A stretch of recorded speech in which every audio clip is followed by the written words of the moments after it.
En cette journée mondiale du deuil périnatal, Anne et sa famille ont tenu à rendre hommage à Sacha, le fils, le petit frère, décédé à 7 mois de grossesse. Les parents qui vivent ce deuil ont projeté toute une vie dans leurs enfants. Ils portent au plus profond d'eux-mêmes cet enfant. Et à partir du moment où l'enfant décède, son existence est comme rayée de la carte, balayée d'un revers de la main. Peu importe l'âge, son enfant reste son enfant. J'ai 2 enfants, j'ai une grande fille qui a 8 ans et un petit garçon qui aurait eu 5 ans. Sacha, qui a inspiré le nom de l'association Ça change, créée en février 2020. Une fois par mois, les parents se retrouvent pour un groupe de parole animé par une psychologue de l'hôpital mère-enfant. Quand je me retrouvais dans un groupe au sport, par exemple, j'avais tendance à me mettre un peu seule pour éviter qu'on me pose. Parce qu'on a l'impression qu'on nous pose tout le temps cette question. En plus, on avait pas d'enfants.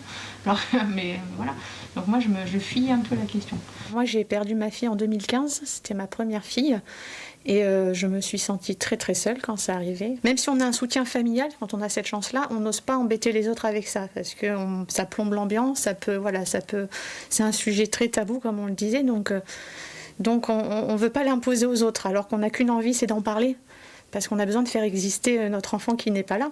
Le fait de pouvoir en parler ouvertement avec des mamans qui ont vécu la même chose, on se sent totalement libre et ça devient concret et ça nous fait du bien, du coup, et ça nous aide à faire le deuil aussi.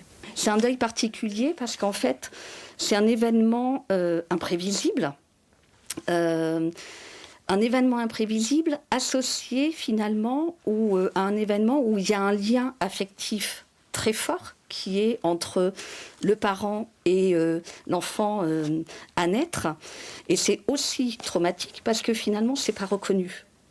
C'est pas reconnu par l'entourage, ou peu en tout cas, par la société, je dirais pas, mais peu également, donc qui rajoute des choses au traumatisme. Maria a perdu son fils aîné après 3 semaines en soins intensifs. 9 ans plus tard, la douleur ne s'estompe pas, notamment face au regard des autres. C'est tellement tabou dans la société que les gens ont des mots qui peuvent nous faire encore plus mal. Il n'a pas vécu, donc c'est pas grave, t'en auras d'autres. On ne remplace pas un enfant par un autre. On n'entend jamais quelqu'un dire à quelqu'un qui a perdu son époux, son épouse, c'est pas grave, tu vas retrouver un autre époux. Cet enfant perdu, il reste un enfant qui fait partie de notre famille, qui fait partie de notre histoire.